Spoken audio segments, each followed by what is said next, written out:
Coucou tout le monde, c'est Aurélie, bonjour et bienvenue à chacun de vous. Je suis ravie de vous retrouver pour une nouvelle petite vidéo bonus. Et oui, regardez, on m'a encore envoyé un gros carton. Donc cette fois-ci, c'est une imprimante 3D que l'on m'a envoyée pour que je vous la présente en vidéo. Donc j'ai été approchée par le site Geek Buying. Alors j'ai pas eu d'expérience acheteur sur ce site, donc je ne peux pas spécialement vous le recommander. Par contre, j'ai testé ce produit et donc je vais pouvoir vous donner un avis sur cette machine. Alors, il faut savoir quand même que le carton, il a mis un certain temps à arriver. Donc voilà, juste, il faut pas être pressé. Donc, cette machine, c'est donc une imprimante 3D de la marque Creality. J'avais déjà testé un graveur laser de cette même marque. Et franchement, il m'avait plu. Je pense que c'est une bonne marque. Ils m'ont également envoyé une bobine de fil. Donc, pour avoir plus de matériel pour imprimer mes objets en 3D. Donc, pour cette vidéo-ci, vous allez voir que mon mari va m'aider. Vous allez voir ses mains.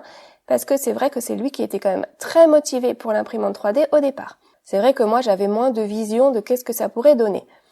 Donc c'est fourni avec un manuel d'installation, il y a des pages en français, donc il suffit de suivre les étapes. Après, si c'est pas suffisamment clair pour vous, eh bien ne vous inquiétez pas. C'est également fourni avec une clé USB, avec d'autres instructions, il y a des vidéos de montage qui ont déjà été faites, donc je ne vais pas réinventer la roue, je ne vais pas vous refaire tout le montage, je vais vous montrer quelques prises de vue ci et là, tout en sachant que vous pourrez vous en référer aux vidéos qui existent déjà. Donc mon mari, en le montant, il m'a dit qu'il trouvait que c'était de bonnes factures, ça a l'air solide, plutôt du bon matériel. Donc comme je vous le disais, c'est de la marque Creality, donc je pense que c'est de bonne facture. Pour le montage, vous pouvez compter un peu moins d'1 heure, ça va assez vite. Et puis surtout, pour nous, c'était vraiment la première fois qu'on avait une imprimante 3D entre les mains. Donc pour ceux qui n'ont jamais fait d'impression 3D, on va découvrir ça ensemble. Une fois que la machine est montée, il faut la calibrer. Donc vous cliquez sur les petits boutons qui sont à côté et puis ensuite le calibrage se fait tout seul. Donc là, je n'ai pas accéléré la vidéo exprès pour vous montrer. Puis là, bien sûr, je l'ai écourté. Ça prend un certain temps, mais c'est quelque chose que l'on fait une seule fois, à l'installation de la machine.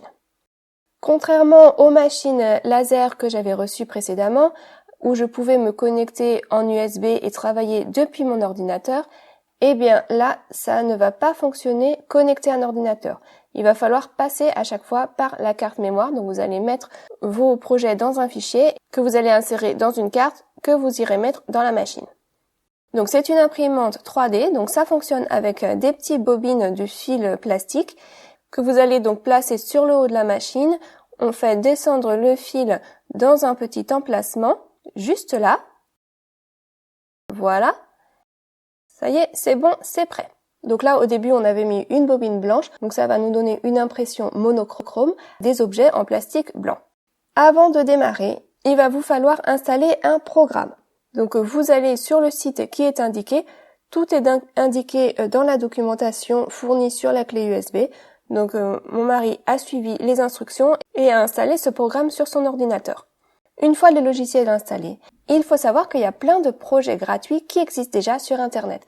Donc juste pour vous en citer un parmi d'autres, vous pouvez par exemple aller sur le site Thingiverse et là, vous allez pouvoir choisir le projet qui vous plaît. Par exemple, des pièces d'échecs. C'est juste un exemple. Donc vous allez choisir le projet qui vous plaît. Donc là, mon mari, il a été dans les pièces d'échecs, il a choisi le fou. C'est juste un exemple, hein. Et ensuite, il faut savoir qu'il ne suffit pas de télécharger le fichier. Il va falloir le slicer.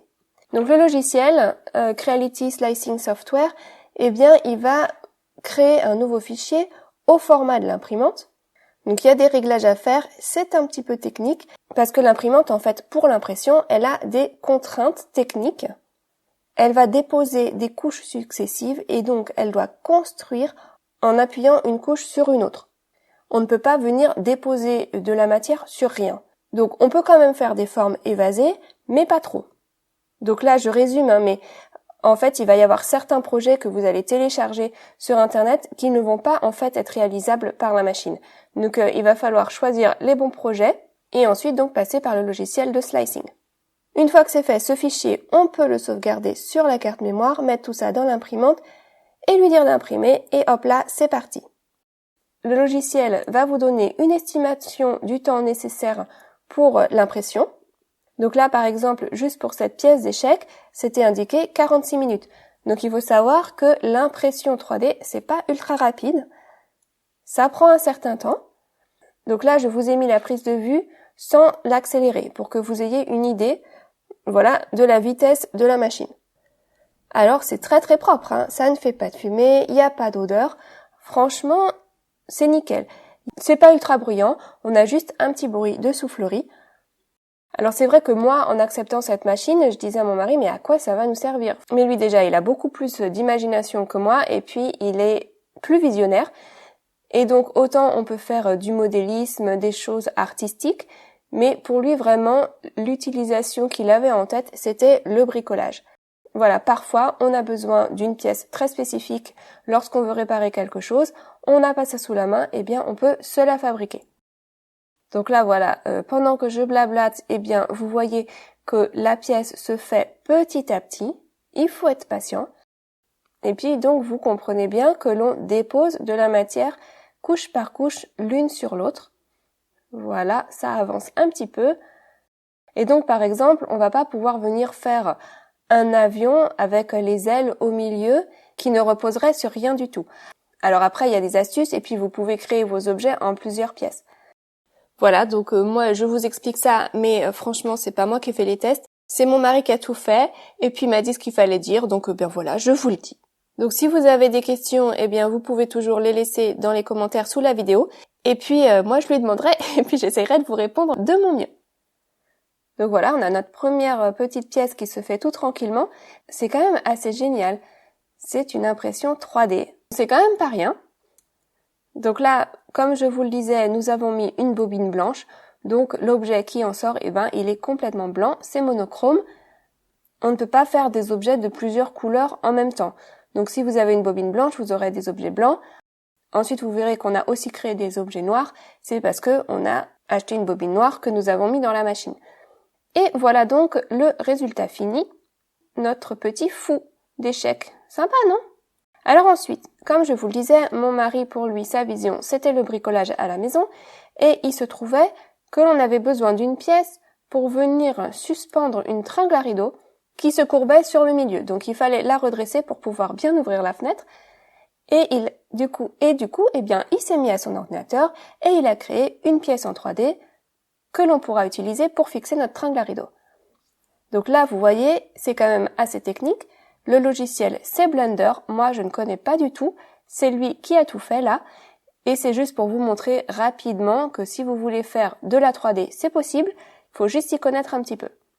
Sauf si vous voulez vraiment vous en tenir à tout ce qui existe déjà gratuitement sur Internet. Mais quand même, pour ce genre d'outils, c'est mieux de s'y connaître un petit peu en 3D. Donc voilà, il est en train de créer la pièce qui va tenir la tringle à rideau. Donc il est en train de créer 2 cylindres l'un dans l'autre. Le premier cylindre, ça va être celui qui va tenir la tringle. Et le deuxième cylindre en perpendiculaire, ça va être là où l'on va visser. Comme ça, on va pouvoir venir visser ça dans le plafond. Et voilà donc son petit produit fini. Il a lancé l'impression 3D et voilà ce que ça donne. Ça c'est chouette, non ? Donc du sur-mesure pour faire nos petits projets à la maison. Voilà. Je sais pas si on aurait pu trouver cette pièce en magasin, mais franchement, du coup là c'est vraiment adapté à nos besoins du moment, sans sortir de la maison, et puis surtout vraiment fait exactement sur mesure. Donc il va vous montrer la pièce une fois installée au plafond, et voilà, ça rentre parfaitement. Il a également fait ce bouton par exemple, donc là avec du noir, parce qu'il y avait un bouton dans notre voiture qui était cassé, et donc il l'a remplacé. Donc voilà, c'est quand même pratique. Donc je vais vous remontrer un petit peu tout ce qu'il a créé. Je dis il parce que c'est vraiment lui qui a tout fait pour cette vidéo. Moi je ne fais juste que vous montrer. Donc voilà, il y a eu 2 pièces d'échecs, 2 fous, donc un noir et un blanc. Il a également créé cette petite boîte, très sympathique. Et puis il a imprimé une voiture, donc là avec un modèle trouvé sur internet. Donc si vous voulez faire du modélisme par exemple, c'est possible. Vous pouvez venir poncer la surface et puis peindre avec voilà beaucoup plus de détails. Les roues ont été imprimées séparément et collées par la suite. Donc ça a été fait en 2 temps. Voilà. Donc vous pouvez faire des choses plutôt artistiques ou vous pouvez vous en tenir au bricolage. Ça, c'est vous qui voyez. Et puis il faut savoir qu'il y a différentes sortes de bobines qui existent. Là, on a utilisé une matière plutôt rigide, mais il y en a des plus souples, plus caoutchouteuses qui existent également. Donc par exemple, vous pourrez faire des tampons. Donc là, ça marche moyennement bien parce qu'on a imprimé avec du plastique rigide. Mais on a vu sur internet que si on choisit une bobine caoutchouc, eh bien, on peut faire ses propres tampons. Donc voilà pour nos petits exemples pour la présentation de cette machine. Donc comme je vous le disais, on n'avait jamais eu d'imprimante 3D auparavant dans les mains, donc on peut pas comparer avec d'autres imprimantes, mais nous, elle nous a plu, elle nous a semblé de bonne facture, solide, pratique. Donc voilà, nous, on était satisfaits. Voilà, j'espère que ça vous aura plu, que ça vous sera utile d'une façon ou d'une autre. De toute façon, on se retrouve samedi pour la vidéo carterie. À très bientôt, bye bye!